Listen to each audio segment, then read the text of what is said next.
1990년대 말부터 한류 열풍이 아시아와 전 세계를 강타했는데요. 그 열기가 일시적인 현상이 아니었음을 실감하는 때입니다. 우리나라 영화가 아카데미상을 거머쥐고 우리 대중가요가 빌보드 차트 1위에 오르는 모습을 확인하게 됐으니 말입니다. 이처럼 K 콘텐츠의 위상은 점점 더 높아지고 있는데요. 오늘 BGN 라이프에서는 주목받고 있는 K 콘텐츠와 크리에이티브 현장을 찾아갑니다.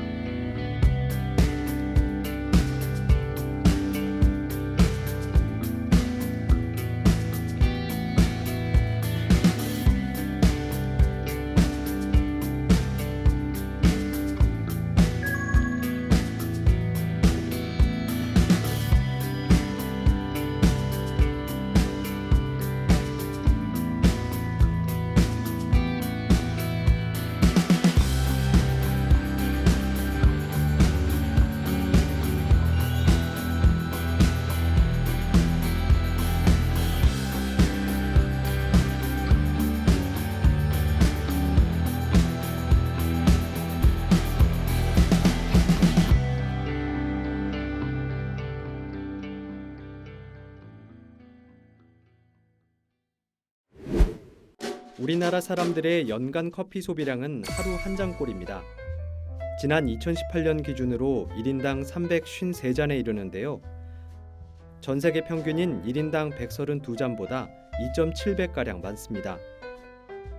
현재 프랜차이즈 커피 매장 중 우리나라에서 매출 1위를 차지하는 곳은 스타벅스인데요.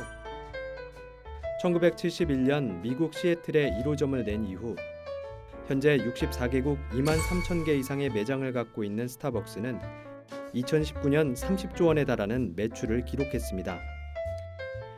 우리나라에 스타벅스가 진출한 건 지난 1999년.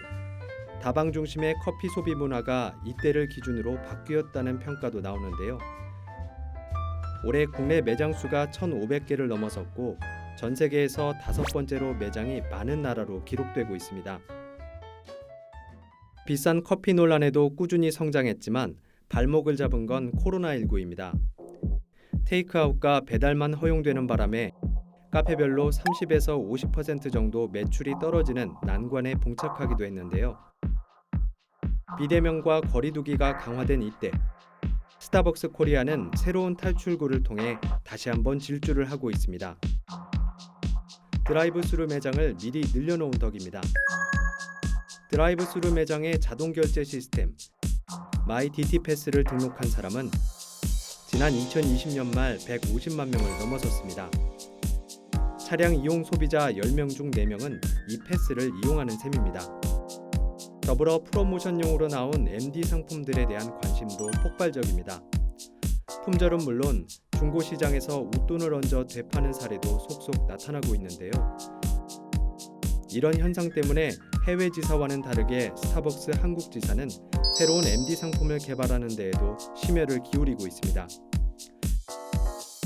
과연 스타벅스의 인기 이유는 무엇일까요? 커피 한 잔이 부와 트렌드세터의 상징이 되고 있는 현상. 어떤 마케팅 전략이 통했는지 파헤쳐 봅니다. 지금 제가 나와 있는 곳은 별다방으로 유명한 그곳의 한국지사입니다. 커피 업종에서 유독 이 기업의 인기가 많은 데에는 여러 가지 이유들이 언급이 되고 있는데요. 그중 하나가 가정과 직장에 이어 이 카페 매장들이 제3의 공간으로 만들겠다는 마케팅 전략이 성공했기 때문이다라는 분석이 있습니다. 카페에서 노트북을 펴고 일을 하는 모습도 바로 이 기업이 주도한 문화라고 하죠. 단순히 커피를 파는 게 아니라 문화를 판다는 건데요. 유독 이 한국지사의 마케팅 전략도 주목을 받고 있습니다. 오늘 관계자 모시고 좀 더 자세한 이야기 나눠보겠습니다. 안녕하세요. 안녕하세요. 네, 오늘 지금 제 옆에는 이 한국 별다방 마케팅 전문가가 나와 있습니다. 간략하게 소개 좀 부탁드리겠습니다. 네, 안녕하세요. 저는 스타벅스 마케팅팀 마케팅 1파트의 파트장인 이현미라고 합니다. 스타벅스에서 일어나는 연중 캠페인에 대해서 기획하고 시행하는 역할을 하고 있습니다. 네, 별다방이 굉장히 주목을 받고 있는데 특히 이 별다방은 어느 나라를 가든 그 품질, 동일하게 유지가 된다라는 기대감이 특히 높아요. 어디를 가든 내가 이 정도의 커피는 마실 수 있고 이 정도의 음료는 마실 수 있다. 이렇게 주목을 받고 있는데 나라별로 마케팅 전략은 좀 차별점이 있다고 들었거든요. 우선 이제 별다방 하면 여러 가지 또 MD 상품들이 같이 떠올라요. 네. 그 중에서 이제 가장 주목을 받게 되는 게 늘 연말이 되면 기다리는 그 상품이 있거든요. 네. 바로 플래너. 이 앞에도 좀 이렇게 있는데 어떻게 이 플래너를 기획하게 됐고 시작하게 됐는지, 그리고 플래너는 한국에서만 시작하게 된 건지, 이런 전반적인 것들이 다 궁금하거든요. 네. 네. 플래너는 저희가 지금 아주 오랫동안 진행하고 있는데요. 핵심적인 고객들의 사은품이라고 생각하시면 됩니다. 커피랑 이제 삶이 이제 연결되어 있는 것처럼 그런 삶들을 기록할 수 있는 플래너와 아주 좋은 아이템, 연결되는 아이템이라고 보고 있고요. 2003년에 런칭이 되어서 지금까지 쭉 런칭되어 오고 있습니다. 다른 나라에서도 한국을 본받아 많은 나라들이 플래너를 지속적으로 같이 출시하고 있는 최저입니다. 그렇다면 이 플래너는 한국에서 가장 먼저 그건 선보인 아니고요. 건가요? 그건 아닌가요? 네. 그렇지만 이렇게 문화로 정착한 거는 제가 단언컨대 한국이 가장 중심이 되지 않았나라고 생각됩니다. 그런데 이 플래너를 얻기 위해서 우리는 17잔의 음료 또는 커피를 마셔야 되거든요. 네. 그 17잔 의미가 있을까요? 저희가 이제 이 플래너를 기획하게 된 이후부터가 이제 스타벅스를 아주 좋아하는 이제 오리지널 팬들을 위해서 기획된 사은품이었어요. 그래서 오리지널 팬들이라고 하면 이제 거의 저희 데이터상 일주일에 2번 정도 방문해 주시는 고객들이 거의 대부분 이제 그렇게 오리지널 팬이라고 할 수 있는데, 그 고객들이 2달 동안의 기간 동안 방문할 수 있는 횟수가 한 16번에서 18번 정도라고 생각이 됩니다. 그래서 그 정도의 방문 횟수를 거쳤을 때 이제 증정되는 것으로 정해서 그런 로직으로 이제 이벤트를 기획하고 있습니다. 지금 매년 나오다 보니까 되게 뭐 다양한 플래너들이 있었어요. 네. 근데 이제 다른 기업들과도 협업을 좀 많이 했거든요. 네. 그중 뭐 가장 기억에 남는 협업, 이거는 단언컨대 최고였다, 이런 플래너가 있었을까요? 네, 2014년도에 이제 이탈리아 플래너 다이어리의 명가인 몰스킨이랑 처음 협업을 네. 했었는데요. 무척이나 어려운 작업이었어요. 굉장히 유명한 브랜드였고 저희도 굉장히 이제 정체성이 있는 브랜드여서 같이 결합해서 어떤 상품을 만들어낸다는 게 굉장히 오랜 기간이었는데 그때가 가장 기억에 남고, 그 뒤 이후로도 팬톤이랑도 이제 콜라보를 했었고요. 작년에 다이어리랑 또 떼낼 수 없는 네. 이제 팬인 라미사와도 네. 이제 콜라보레이션을 진행했습니다. 네. 지금 이제 또 옆에는 또 다른 크로스백이 네. 또 있어요. 네. 이번에는 또 특별하게 플래너랑 크로스백이 같이 출시가 됐는데 네. 왜 이렇게 가게 됐는지가 좀 궁금하고, 그리고 또 이 크로스백이 재활용 원단을 활용했다고 들었는데 네. 이게 또 스타벅스가 중요하게 여기는 마케팅 전략이 숨어 있는 건지 그것도 좀 궁금하거든요. 저희가 이제 플래너를 계속 오랫동안 출시하다 보니 고객들은 이제 모바일로 일정 관리를 하거나 하는 고객들도 굉장히 늘어났어요. 이제 매년마다 크리스마스 선물을 받는 것처럼 스타벅스의 굿즈를 가져가는 것들이 즐거운 고객들에게, 그렇지만 플래너 말고 다른 새로운 걸 원하는 고객들에게 어떤 무언가 썸띵이 필요했고, 작년부터 저희가 라미 펜 세트를 만들어내면서 플래너가 필요하지 않는다면 또 다른 아이템으로 또 집중할 수 있도록 이제 기회를 열었다고 생각이 드는데요. 올해는 그것과 똑같은 견지로 저희가 폴더블 크로스백을 기획하게 되었습니다. 말씀하신 대로 친환경 소재를 사용을 했어요. 저희 브랜드가 굉장히 사회적으로도 책임감이 필요한 브랜드이기도 하고요. 많은 사랑을 받고 있기 때문에 폴더블 크로스백도 또 이제 플래너의 일부도 친환경 커버를 활용했습니다. 네.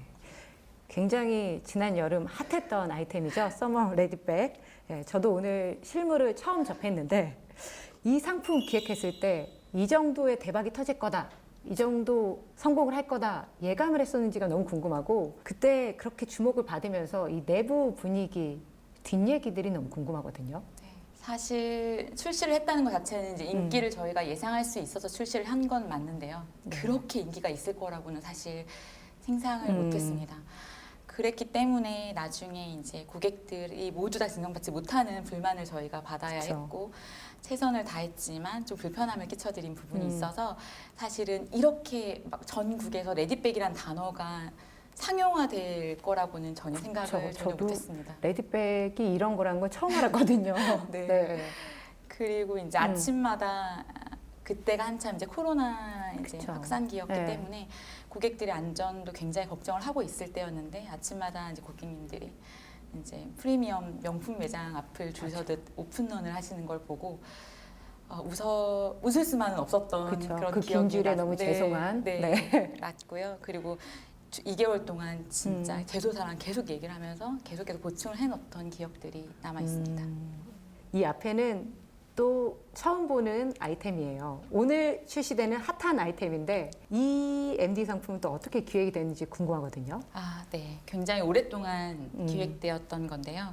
이제 고객들이 스타벅스의 브랜드를 굉장히 사랑해주고 또 스타벅스에 있는 굉장히 핵심적인 가치에 대해서 의미 있게 생각한다는 것들을 착안했습니다. 그래서 저희가 그런 저희의 컨셉과 맞닿아 있는 브랜드를 고민하다가 플레이모빌이라는 굉장히 오래된 의미 있는 브랜드를 만나게 되었고요. 그 브랜드와 스타벅스 안에 있는 고객들과 파트너를 재현해서 헌정하는 피규어를 기획하게 되었습니다. 그래서 작년 8월에 출시하려고 하다가 코로나 때문에 연기가 되어서 오늘인 1월 7일 날 출시하게 되었습니다. 그럼 이게 한국뿐만 아니라 전 세계에 같이 나가는 아니요. 한국에서만 출시됩니다. 그런가요? 네. 그러면 이제 2021년 또 뭐 여러 가지들을 기획하고 계실 것 같아요. 살짝 저희들에게 귀띔을 해주신다면 어떤 것들이 좀 있을까요? 기대감을 위해서 아이템을 말씀드릴 수는 없지만 네. 저희가 레디백을 버금가는 굉장히 멋진 썸머 아이템을 준비하고 있고요. 네. 겨울은 아이템은 이미 플래너로 알고 그쵸. 계시지만 또 올해와 다른 컨셉의 고객들이 즐길 수 있는 아이템으로 기획하고 있습니다. 기대해 주셔도 좋습니다. 네. 방송을 좀 하실 줄 아시는 것 같아요. 이제 이렇게 뭐 MD도 그렇고 스타벅스가 사실 문화를 굉장히 주도를 하고 있는데 마케팅 전략을 꼽는다고 한다면 뭐 어떠한 것이 있을까요? 스타벅스 하면. 스타벅스는 사실 한 가지 단어로 말하자면 취향입니다. 취향. 네. 아까도 말씀드렸지만 전 세계적으로 같은 품질의 음료나 서비스를 제공하는 것이 저희 핵심 전략인데요. 그럼에도 불구하고 다양한 고객들이 점점 더 만족할 수 있고 즐길 수 있는 서비스와 제품을 제공해야 합니다. 그렇기 때문에 스타벅스는 많은 사람들의 취향을 존중하고 그 취향에 맞춘 상품들과 서비스를 계속 지속적으로 개발해 나가려고 하는 전략을 가지고 있습니다. 특히 한국에서는 말입니다. 그래서 내년에도 많은 사람들의 취향을 저격하는 상품들과 서비스를 개발하도록 노력하고 있습니다. 네. 오늘 이렇게 이야기를 나눠보니 유독 한국 지사가 주목받는 이유를 알 수 있었습니다.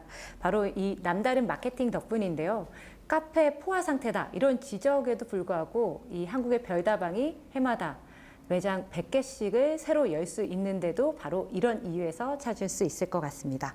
사람들의 취향이 더욱 세분화되고 안목이 더 높아지고 있는 이때 크리에이티브한 이런 마케팅 전략은 계속해서 필요할 것으로 보입니다. 오늘 도움 말씀 감사합니다. 감사합니다.